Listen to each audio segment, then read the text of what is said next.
19th రోజు అంటే ఈరోజు మార్నింగ్ జరిగిన టెట్ ఎగ్జామ్లో వచ్చిన బిట్స్, నా వరకు వచ్చిన కొన్ని బిట్స్ను మీతో షేర్ చేస్తున్నాను. ఒకసారి చెక్ చేసుకోండి. దానిలో చూడండి, చెట్టుకు పర్యాయ పదాలు అడిగిండ్రంట. చెట్టుకు మనకు పర్యాయ పదం చూసుకుంటే మనము వృక్షము, తరువు, మహిజం అనేటివి రావడం జరుగుతుంది. అదేవిధంగా నీటి నుండి పుట్టినది అనే అర్థం వచ్చే పదం అని అడుగుతున్నాడు. అంటే ఇది ఉత్పత్తి అర్థం అడిగిండో ఏదో తెలియదు కాబట్టి దానికి తామర అనేది వస్తుంది. గొల్ల రామవ్వ కథను రచించింది ఎవరు అని అడిగినట్టున్నారు. దానికి పివి నరసింహారావు రావడం జరుగుతుంది. విశేషం అంశం ఉన్న వాక్యాన్ని గుర్తించండి అని ఇవ్వడం జరిగింది. దీనికి ఆన్సర్ వచ్చి నామవాచకం. అంటే మనకు డెఫినేషన్స్ కూడా ఇవ్వడం జరుగుతుంది. దీని మీద కూడా ఒకసారి ఫోకస్ చేయండి.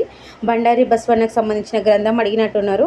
అదేవిధంగా గుణసంధిని మనకు అలంకారాలలో కూడా అడగడం జరుగుతుంది కాబట్టి ఈ సందులు, సమాసాలు ఇవి ఒకసారి బాగా చూసుకోండి.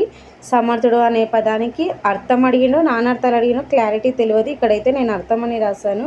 మీకు క్వశ్చన్ క్లారిటీ తెలిస్తే కింద కామెంట్ చేయండి. నెక్స్ట్ చూడండి, ఆంధ్రుల సాంఘిక చరిత్ర రచయిత ఎవరు అని అడిగిండ్రంట. నెక్స్ట్ ఛందస్సు యొక్క పద్య లక్షణాలను ఇవ్వడం జరిగింది.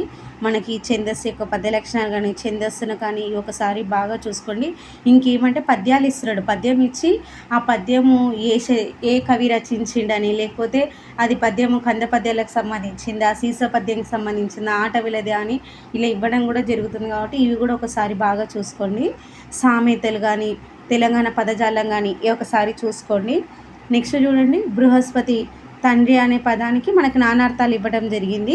దాంట్లో మనకు బృహస్పతి అంటేనేమో గురువు, దేవగురువు, బ్రాహ్మణ స్మృతి, ఆర్యుడు అనేటివి వస్తవి.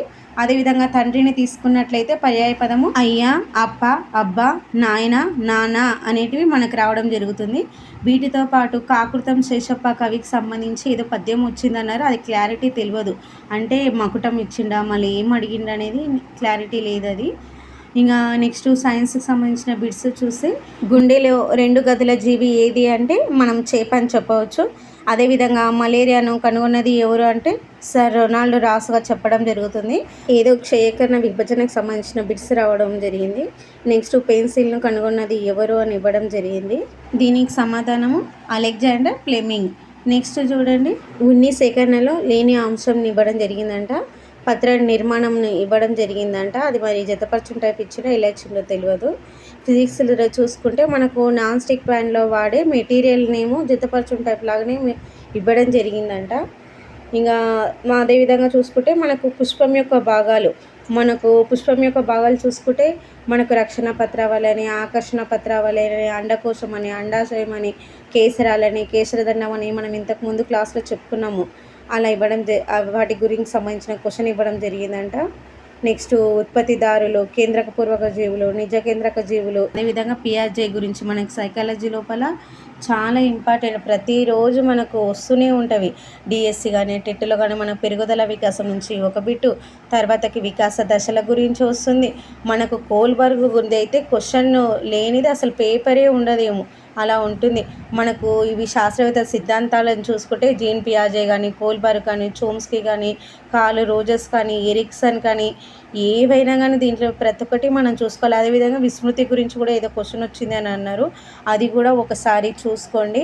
మనకు ఆర్సీఐ ఎన్సిఎఫ్ చట్టం కానీ, ఆర్టీఈ చట్టం కానీ, సిసిఈ గురించి కానీ ఇవి ఒకసారి బాగా చూసుకోండి. అదేవిధంగా కిండర్ గార్డెన్ గురించి, పూసల చక్రం గురించి ఇలా బిట్స్ రావడం జరిగిందని చెప్పడం జరిగింది. నాకు వచ్చిన వరకు మీతో షేర్ చేసుకోవడం జరిగింది. మీకు కనుక మా క్లాస్ నచ్చినట్లయితే, ఎవరైనా ఫస్ట్ టైం చూస్తున్నట్లయితే ప్లీజ్ మన ఛానల్ని లైక్ చేయండి, షేర్ చేయండి, సబ్స్క్రైబ్ చేసుకోండి. Thank you all.